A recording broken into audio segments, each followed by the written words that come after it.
When it comes to decluttering, there is one emotion that is lesser known, but vital to conquer if you want to be successful. In today's podcast, we're going to talk through 10 things that might be lurking in your home that fall into the aspirational category. Or do they? Let's find out.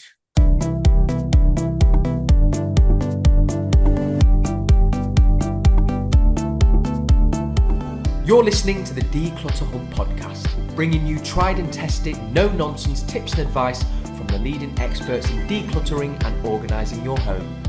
Now here are your hosts, Ingrid Jansen and Leslie Spellman.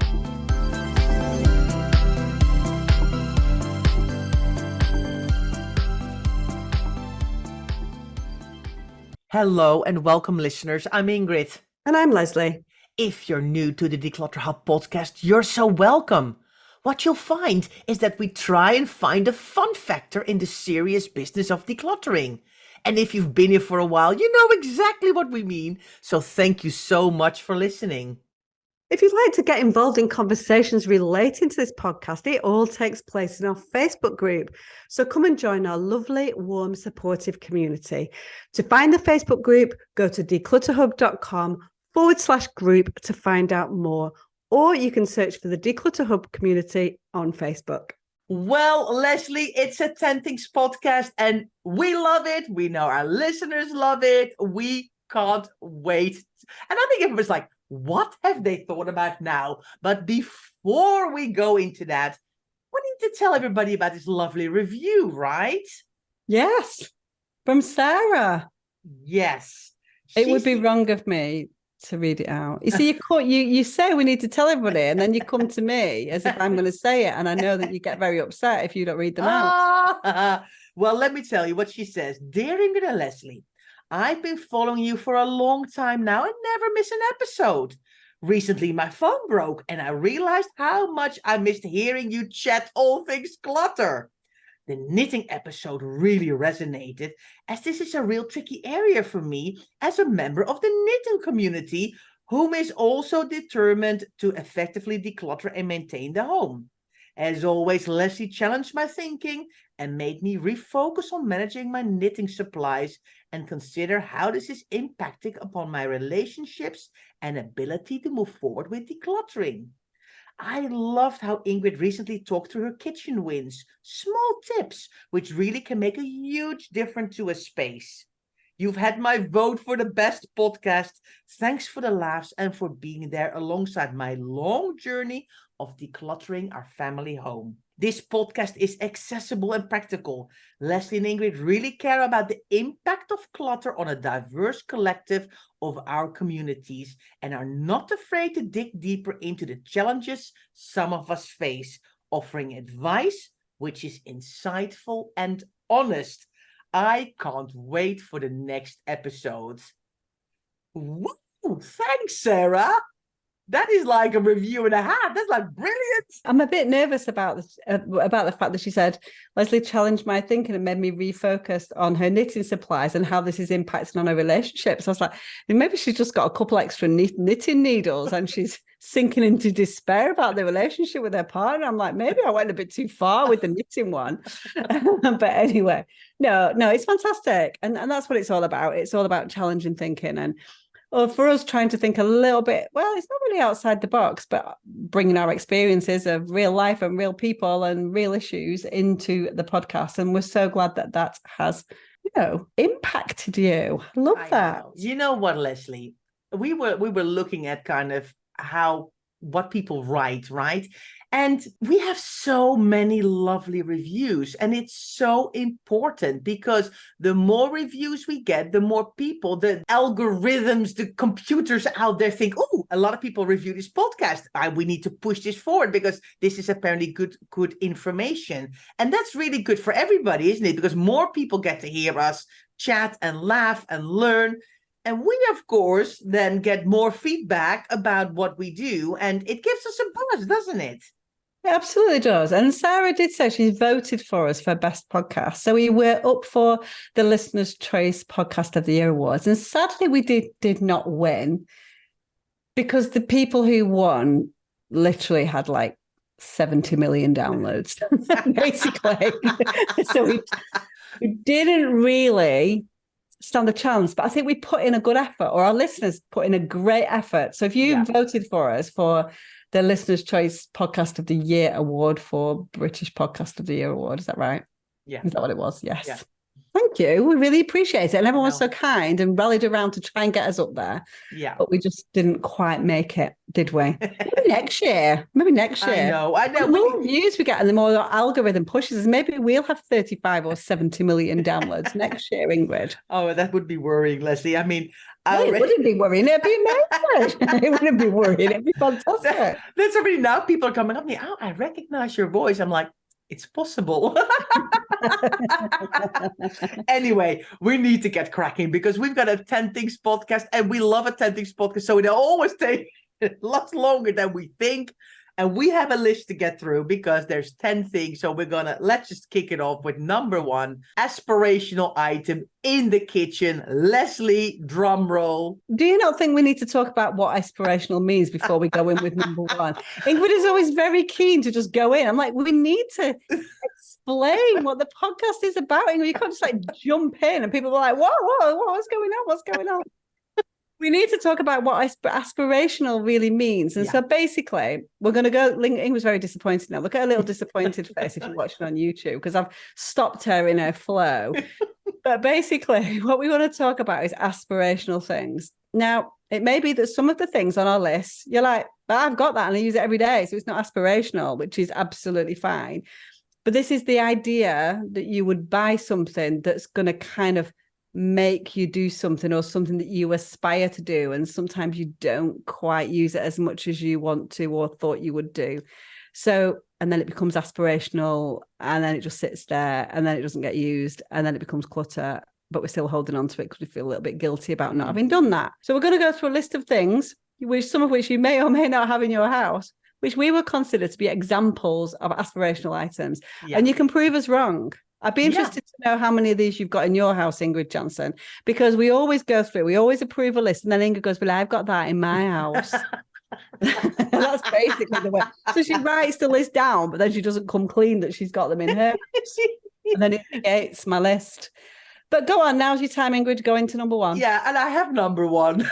Of course you do. Of course you do. But that's okay. Yeah. Say what it is first. It is a pasta maker. And I have one. And we use, well, not me. My husband uses it on a very regular, I am very lucky. I get homemade pasta on a very regular basis. So, and it's lovely. I can really recommend it. But if you've bought a pasta maker, I mean, replace pasta maker with bread maker, spiralizer, some other thing, maybe ice cream maker, maybe even an air fryer. You know, I mean, we buy stuff, a rice cooker, and then we think, oh, we go through this phase of using it 2, 3, 4, 5 times, and then we're like, okay, we're over this now.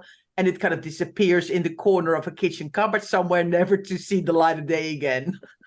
Right, Ingrid. Okay. So, you're saying you've got a pasta maker and Jon uses it on a very regular basis. I'd like to challenge that. Is he literally making fresh pasta several times a month? No, not several times a month. Several times per year. For dinner parties? Yeah. Or just... Yeah. Or when we got family. When you're making spag bol, you literally make your own spaghetti? Yes. Why, though? Why? Because it's so nice.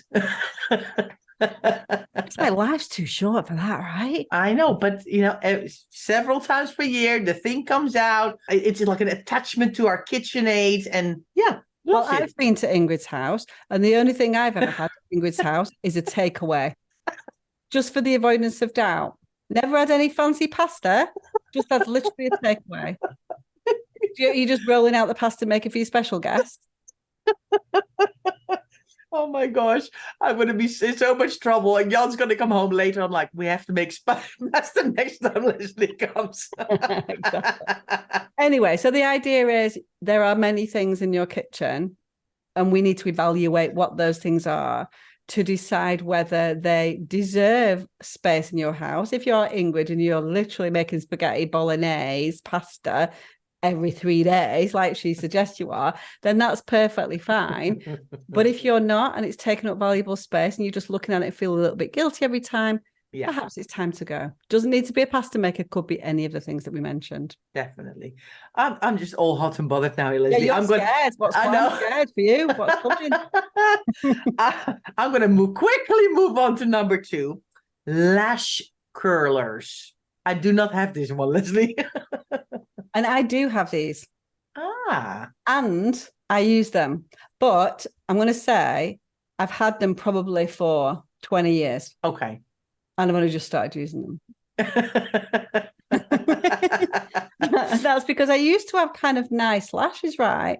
And then when you get older, your lashes start to become like flat and short and stumpy on top of all the other stuff that happens, right? That's rubbish generally, right? And I was like, what am I going to do? Like, I need to do something. So it's either get false lashes or try really hard with the lash curlers to put some kind of curl in them or bend in them to make them curl. Oh, but so the point that I'm trying to make, even though I do have these in my house and I do use them, is have you got beauty equipment that you've bought that you think is going to make a difference that you've never used since the day you bought it? Yeah, no. Have you got anything? No. Nothing? No. Have you got a pumice stone? No. Nothing. You've got literally nothing. No, because I just all find it hard to make sense. Anything, like anything there, vaguely relating to beauty. No, not really. I've got like minimal, like I just don't find it far too expensive. Do you know what it could be? It could also be like a bright red lipstick. If that's something that you bought and think, oh, you know, one of these days I might fancy wearing a bright red lipstick. Yeah. It could be a color, could be a certain color of makeup what you want that you thought was a bit more. I'm not saying that a red lipstick is really far out. That's not what I'm saying. I'm saying, but there are examples of things that maybe are a little bit more exotic than you would normally choose, and that would also fall into the aspirational category. Yeah. So we're 1-1 at the moment. You've got the pasta, I've got the lash curlers, and I can bet you bottom dollar neither of us have got number 2. I was looking at it going, yep, we're good. We're good on the next one. We're going to be in so much trouble after this podcast, Leslie. We're going to be like bombarded with people who are going to send us comments after this. Yeah, we're going to get trolled. We're going to get trolled by people, right? Okay. All right. Number 3, a watercoloring painting set. Definitely don't have that, Leslie. No. Would it be nice to have that? No. I mean, it could be anything. So we plumped for that because that might be something that was a little bit more throwaway, you know, that you might think, oh, I'd love to do a little bit of painting, but it could be any other kind of crafting endeavor. So if you're not a crafter and you go, I'd love to do that, it could be painting by numbers, it could be, you know, so we know what crafting things are and artistic things, but are we buying those with a view to doing something that we think would be great and they've just sat there on the side, never having been touched? Or with one, in the watercolor example, with one, it's been used one time, things like that. Crafting is a big one, right? Yeah. And if you're not a crafter, sometimes you might buy something aspirationally thinking that you'd like to become a crafter. And if you are a crafter, there's definitely aspirational crafting coming for a lot of crafters with different types of craft project, right? Absolutely. I think it's like also paint and material. And I mean, the list is endless. Equipment to use when crafting, different scissors and stampers. And oh gosh, I think you can go mad with crafting material, and it all looks so great and good, and I think it's really aspirational. I don't have anything like that. The only thing I do have is kind of these books that you can paint. I'm just trying to think now already for a couple of minutes the name, when you can kind of color them in, like by numbers, color by numbers. No, not the numbers, but it's more like just normal that you buy these books that you can just color in with like pencils. What, just like a coloring book? Yeah, but like not like a child's fancy one, like a fancy one. Like an adult colouring book? Yeah, yeah. All right. And how is that how many of those have you done? None. Right. I mean, because the kids got them. So when the kids had them when they were younger, and then of course the older they get, the kids got more of an adult kind of more themed one with beautiful owls and stuff. And I'm always like, wow, looks amazing. And my son and daughter actually do that kind of stuff. But I'm like, that would just not even occur to me to do that. But are you saying that you bought that for yourself, or are you saying they're kids? They're from the kids. They're from the kids. Right. I would have never bought that myself. All right, okay. So you're not starting crafting or painting or watercolors anytime soon? And no, if you and I ever turn creative at any point, I just don't know. The world will have gone mad. Oh my gosh. Oh, let's go on to number 4, Leslie. I have these. I know you have these, but have you got any amongst your collection of these, and we're going to say what it is in a minute, that you would consider to be aspirational? Yes. Okay, what is it? It's a cookery book. Okay, explain. Yeah. Oh, well, I've got a whole row of them, and they're already thinned out like 4 times, but still, because we had so many, because that's what you get when you've got a hospitality background, like me and my husband. We're both at hotel school. So through the years, I've always made good presents and things, and then you got some from the university in themselves. You get cookery books, like the Bibles of cookery and all of that kind of stuff. But there's definitely stuff there that I've never cooked out of, but they're so beautiful. But so it's, tricky. Is the one called How to Make Your Own Pasta? No, but I think we had that at one point. We did have that at one point, yeah. But I think, so we had loads. Now we've got we've really, really, really thinned it out, but they're still aspirational, definitely. I think the points that we're trying to make here is, even within a collection of things that are useful. So Ingrid and Jan are definitely cooks and cook for some people, not everybody. And so even within that, there are cookery books that are aspirational. Within our collection of normal books, if you're a reader, there will be some that are aspirational. There'll be some that we're looking at thinking, oh, we feel like we should someday read Crime and Punishment, for example. It might be an aspirational book because it's not something that you enjoy, but you kind of feel like you ought to. Yeah. Okay? And so really evaluate within collections of things whether or not you have things that you are keeping from an aspirational perspective. And so we're not saying ditch all your cookery books. That's not what we're saying. We're saying evaluate. There are emotions that are making you make an irrational decision about certain things in your collections. And cookery books are a big one when it comes to aspiration. Oh, yeah.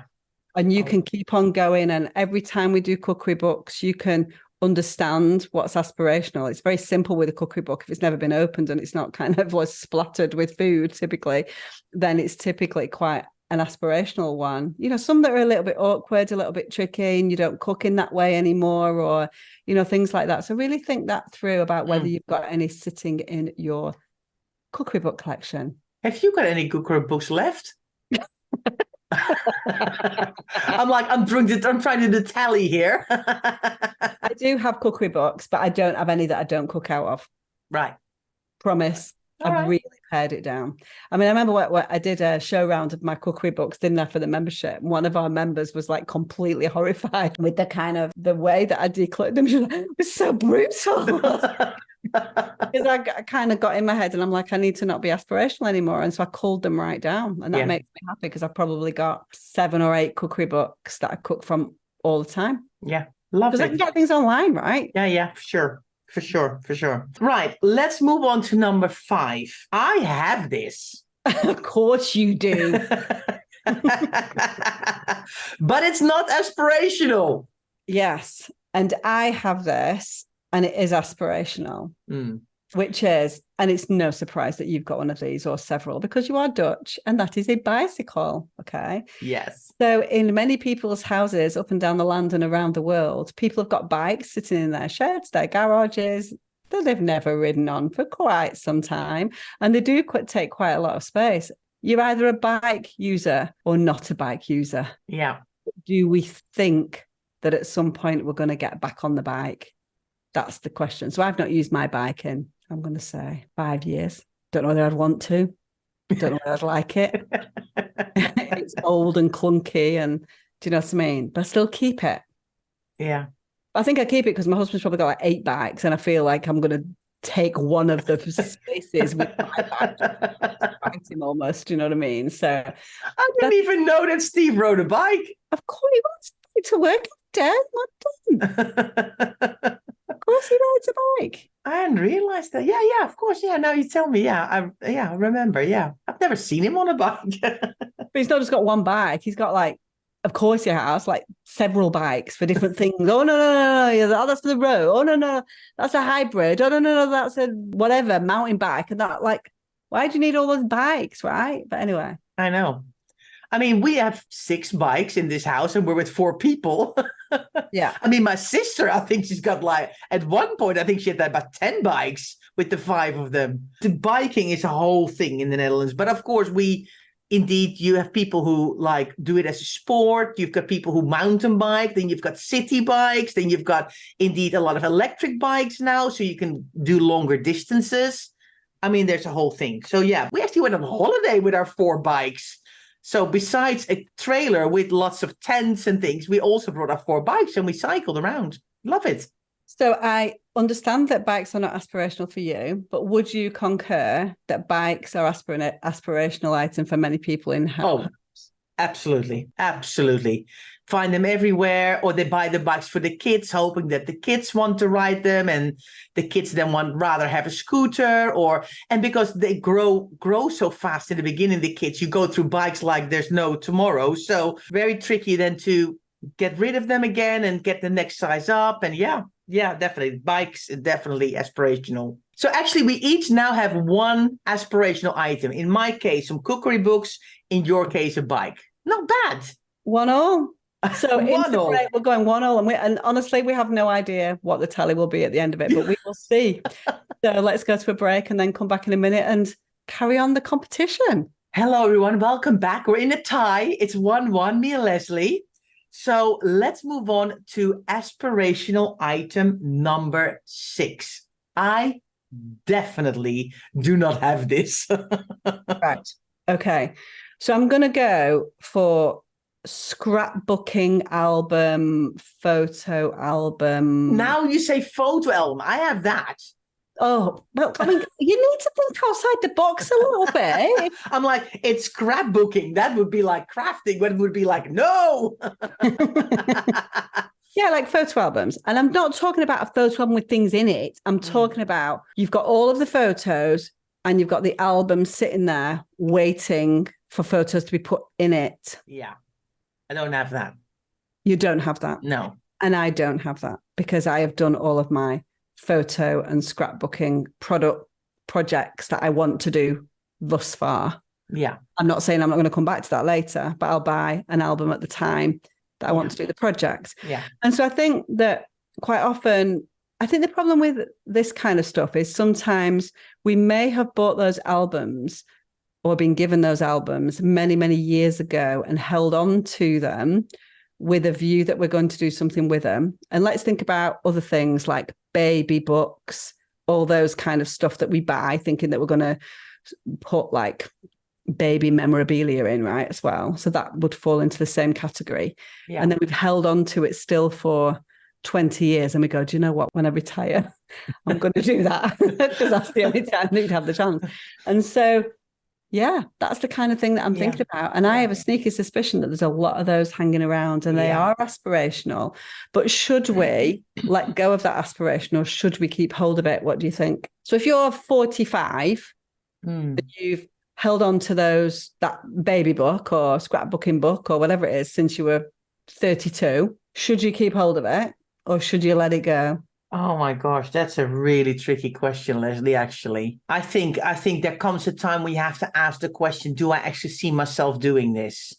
Yeah. Even if, and if the answer is yes, I think you then have to go, okay, I'm going to commit the time to it now and do it. But no, one day I'm going to do this because then one day is not a day of the week, is it? No. So, this tricky question. I like to keep you on your toes, Ingrid. I know. But you are a professional declutterer. I know, but I'm sentimental. I'm a sentimental soul as well. So I think for me it will be about the suitability because the passage of time may mean that something more suitable, more easy to execute on has come along. So now a lot of people have still kept photo albums with like cellophane, kind of, those cellophane things, whatever they're called, like cover things. I can't remember what they're called. And actually, we're more likely to do a photo book now, which is digital. And so I think it's about evaluating that kind of thing. So I think it's more about, is it modern? And it might be that it's a beautiful photo album that you were given 20 years ago that's got huge sentimental value attached to it. You absolutely are going to do something. So I think it's about evaluating. Yeah. And I think also the quality of the scrapbook itself, right? Do you like the color? Is it too big? Is it too small? Is it indeed with material that's not suitable anymore? I think there's lots of reasons, but I think you're right. There are, of course, as always, the exceptions to the rule. Whew, tricky question. Right. Have you got one? What, a scrapbooking album? Yeah. No. Okay. Me neither. Still 1-1. Just checking. Okay, we're moving on to number 7 on our 10 things of aspirational items that you may want to declutter. Number 7 is face masks. Now, do you know what kind of face mask I'm talking about? Go for it. Like, explain it to me before I say the wrong thing again. What face mask are you talking about? I'm not talking about COVID face masks. No, yeah. Because they're not aspirational at all, right? The avoidance of doubt. I'm talking about those things that you slather onto your, is that a word? Slather? Lather? Put on your face. Put on your face. That kind of thing. Beauty products that promise so much and sometimes deliver, depending on who you are, or not often, if you are me. Those kind of things that we buy in the hope that we are going to miraculously look incredible tomorrow. Have you got any, Leslie Spellman? I do. And when I use them, imagine what I'm going to look like. Right. Not many. I've probably got one. Okay. And I will use it. So I keep them. I kind of get them. They have this, Steve's terrible, right, for buying stuff, right, as you know, but they have at Marks and Spencer's every year, they have like a beauty calendar thing. It's a bit like buy something, and if you buy this calendar, it's like £20. I would never ever buy anything like that myself because it was just a load of clutter, right? Well, it's not always clutter. There are things within that are clutter. There's things that are brilliant. There are things that are a little bit cluttery, right? So I would go through the stuff, see what I wanted, donate the stuff that I would never use, which is probably 5 out of the 20 things. You see what Leah wanted because there'll be things in there that she wanted. And then I would keep some things that I would use. But I'm not like doing like face masks and beauty regimes every week, right? That's not really happening. And so, but I do have some face mask products that I will get around to using at some point. Nice. Very good. What about you? Of course not. I don't have that stuff. Have you ever done like a sort of like a thing where you put a face mask on at night and with friends or anything like that? No. Never in your life? No. I'd rather go to the woman and lay in a nice room with some nice music. So would I, 100%. Yeah. But you have done that? Yeah, for sure. All right, okay. Yeah. Can you think of another example of something that you might buy that's beauty products that's aspirational? Maybe like cream, like wrinkle cream or something. I don't have that either. I don't think it's called wrinkle cream anymore. I think it's called anti-aging. Oh. Anti-aging products. But yeah, those kind of things. Many beauty products are aspirational. Yeah. And so really, really think that through and look at whether or not you're using them. Yeah, I think so too, because they're expensive.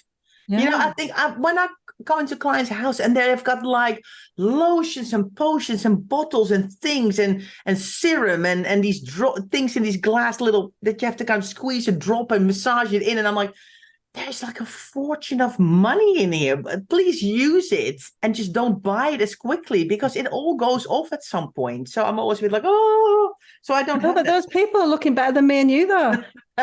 Speak for yourself. Right. Okay. We have to go. This is going to be like the longest podcast ever. Okay. Number 8. And I'm thinking, I think I actually decluttered this last year. It's a yoga mat. I decluttered it. And how long did you have it before you decluttered and how many times did you use it? I had it ages because at one point I actually went to yoga, got the yoga mat, did yoga for ages and ages. Then for some reason, you know how it goes. It just got off the radar. Things happen, kids and work and other things. And then you thought, let me keep the yoga mat just in case.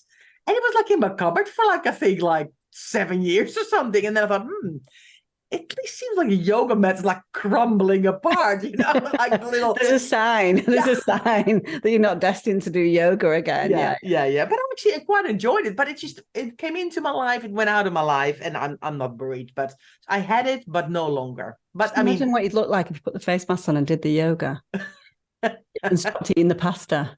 Yeah, I know.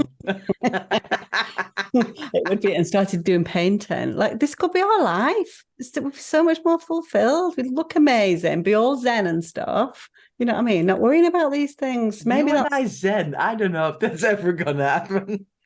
So I say yoga mat. There are many, many people who love and enjoy yoga. Of course there are, but there for many, many people as well, many other people, there are aspirational exercise equipment bobbing around. Could be a treadmill, could be an exercise bike, could be a set of dumbbells, could be those kind of band things that you pull up and down. There's many, many examples of those that we've seen in houses taking up valuable space. Now, all of these things, if you've got the space and you want to continue to be aspirational for a while, you go for it. So we're not saying you need to get rid of your yoga mat just because you've had a couple of years off yoga. Do you know what I mean? If you feel that you're going to go back to it realistically, with realism in the forefront of your mind, then don't worry about it. So we say these things just to encourage you to evaluate whether or not these things are aspirational and whether or not you feel you will return to them at some point. Yeah. So exercise equipment is a big one, isn't it, Ingrid? And typically takes up quite a lot of space as well. Yeah. Those balls as well, right? Those big balls. Yeah. Those, what do they call those? Exercise balls, right? Yeah. They take a lot of space. Incredible rowing machines. I mean, yeah, for sure. I have none of these, so I'm good. Well, you did have it last year. I did have, but no longer. Right. And I do not have. No, actually, I do have a yoga mat. So is it aspirational then? No, it's not aspirational because it's in, my kids do yoga. Okay. So it's in my house. Okay. I have not utilized the yoga mat for quite some time, but my children do. Okay. So we're still 1-1 then. Yes, I think so. Right. Next one, number 9. Gratitude or bullet journals, or things that I love to do in my life, bucket list journals. I mean, you've got all these lovely things. They're a bit like notebooks, aren't they, Leslie? But a bit more focused on a certain thing, daily gratitude things. I mean, amazing if you do this, right? But if you've been given it as a present, or you're like, oh, this sounds like so much fun. It's been in your house for 4 years and you haven't even come close to getting it out and writing stuff down. Why is it in your house? That's really interesting because you see me looking across, right? Yeah. Okay. So this was a gift. So if you're on YouTube, this was one of my Secret Santa gifts last year from one of my very good friends. And I loved it as a gift. I thought it was a fabulous gift. It's called One Line a Day, a 5-year memory book. So it's kind of like a 5-year diary, but the idea is that you write 1 line a day in it. And that could be it doesn't specify what kind of line. It could be, I had a great day. This is what happened. This is what I was thinking. Motivational quote. Could be anything, right? Yeah. I really liked the idea of it, but I've not filled anything in it. So that is truly aspirational. Yeah. But it was a gift. So then there's other things wrapped up in that, right? Which is guilt. So my decision on that is I'm going to wait for 2024, give it another run around the block, see if I start in January 24. Because I do like the idea of that. How nice would that be to have 5 years of things to look back on? How amazing would that be, right? Same with a gratitude journal, same with a bullet journal. What a lovely thing to do, what a lovely thing to aspire to, but realism has to kick in and decide whether or not you are actually going to do that. Yeah. So I'm going to give it one more shot. And then if I've not used it by February, March time next year, then it's going to go into the charity for someone who will really enjoy that. Yeah. So my daughter got a glass jar with like a cork to close it.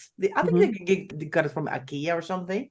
And she writes a tiny little note. She's got like a purple sheets of paper, and she writes down a tiny little message for herself with that one thing for that day. And she cuts it out, folds it up, and puts it in there. She has done that every day since the start of the year. Right. I'm like so impressed with her.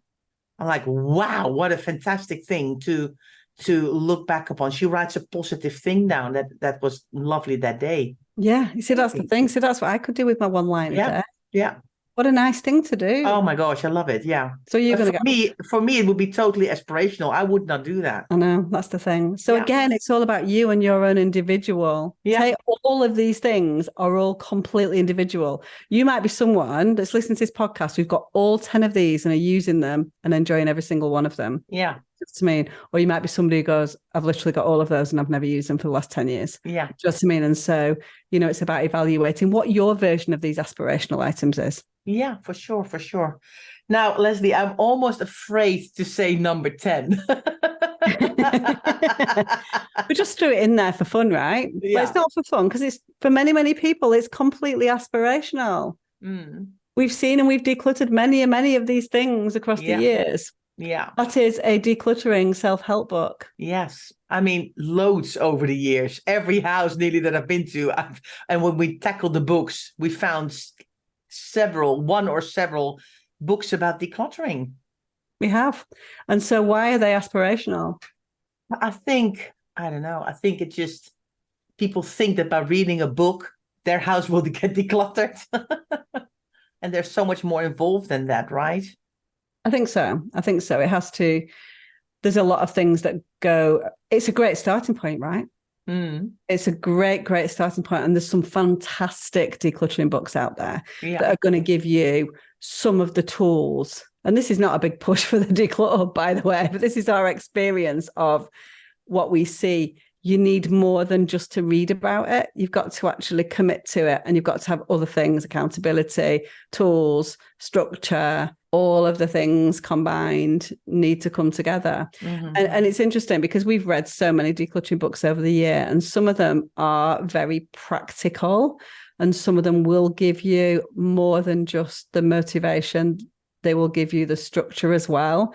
And I think that's really important. So those would be, and there will undoubtedly be some decluttering books out there that are spanning those two things that are super helpful. But I think that you definitely need both in a book to get you to that place if you're struggling with your clutter, right? Yeah, for sure.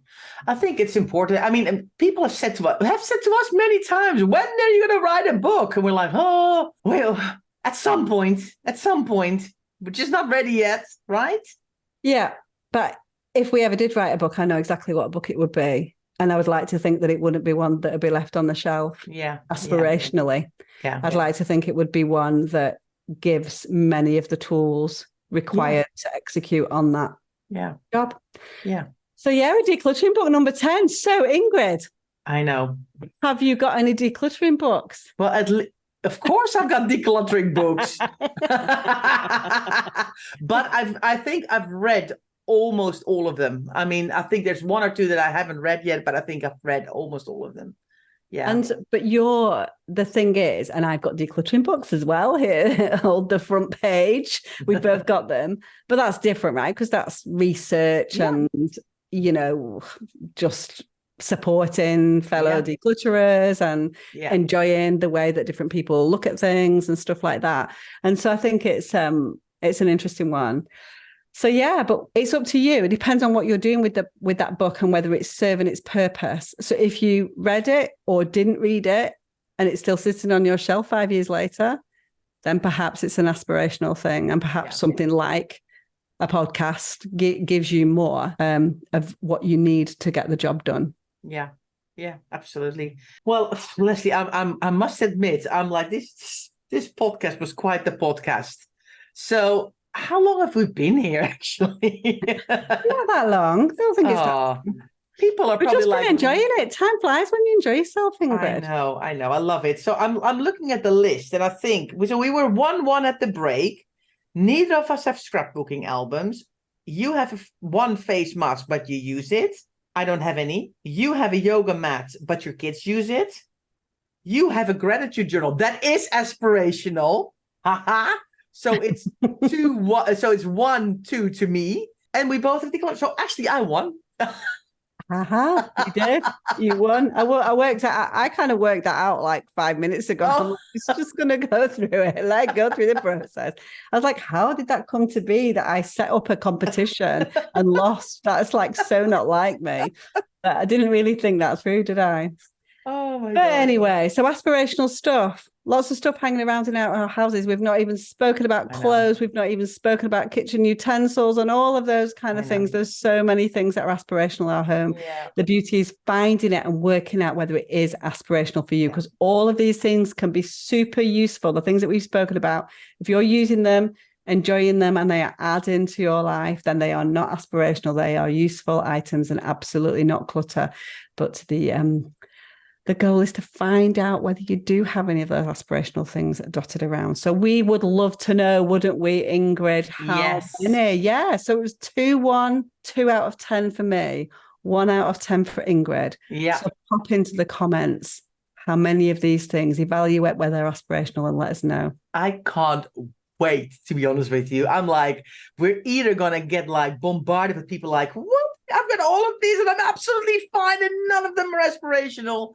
Or we're going to go, yeah, I actually have 8 out of these that are all aspirational. I can't wait for the comments on this one. So let us know. Go to declutterhub.com/264 and then you'll find the podcast and you can leave us a comment. Or you can share it with us in the Facebook group, the Declutter Hub Community Emotion-Based Decluttering with Leslie and Ingrid.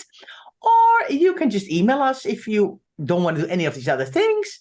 I want to know this now. So to let us know, I'm gonna be absolutely cracking up already because it's just so interesting. And we hope, yes, we've been laughing, but we hope as well that we give you a bit of light-hearted fun as well, because we know how hard decluttering is. And we hope with making you laugh a little bit, you're gonna kind of break through it's so hard. Yes, we know how hard it is, but if you can laugh your way through it a little bit, like the lady said in her review, like, it makes me smile, wonderful. So have a great day. Thank you so much for listening, and we'll see you soon. Thanks so much for listening to the Declutter Hub podcast. Don't forget to subscribe to us in your podcast player so you don't miss an episode, and we'll see you next week.